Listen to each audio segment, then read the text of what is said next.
inequalities. So this is method 3, using the number line. So you are given a question like 3x plus 1 is greater than 4. So you recognize that this method only has one variable, unlike with method 2, which is the graphical representation of it. Now, you will have to solve this like in method 1, where you try to get the variable by itself. So this, in order to get this by itself, first you have to remove this. So you say 3x plus 1, and the opposite of adding 1 is subtracting 1.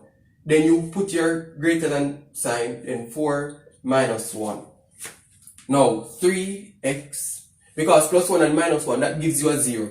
So those, you can leave that off, and then 4 minus 1 gives you 3. In order to get the x by itself, this is being multiplied by 3. So the opposite of multiplication is division. So you'd say 3x divided by 3 and the 3 over 3. So this is saying that x is greater than 1.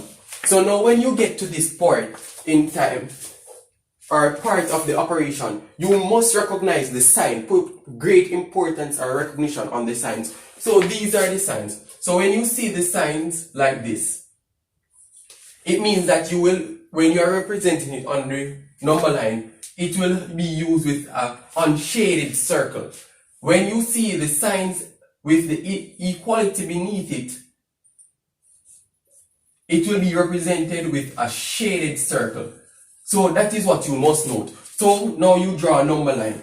Number line is just a line with numbers on it, starting from negative going straight to positive. But you just need to ensure that on your number line, when you're drawing it or representing it, it has the enough numbers that will be able to satisfy your answer here. So now it says that x is greater than 1. So you search for 1 on your number line. So this is where it is.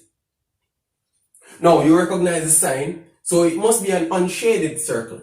So you put your circle there. Now it says that it is greater than 1. So you must put an arrow, draw an arrow pointing in that direction. So this is the sign that is greater than 1. So you put your arrow pointing in that direction. If it had said that x is less than 1, you would be pointing the arrow coming this direction. So your arrow must satisfy your equation. So you must be able to read this correctly. So once, a little shortcut that they normally use is that the alligator mouth points to what is greater. So any side this opens to is the side that is greater. So once the mouth is to the x, it means that x is greater than. If the back of it is pointing to the x, it means that x is less than it. So this is how you represent or solve linear inequalities using the number line.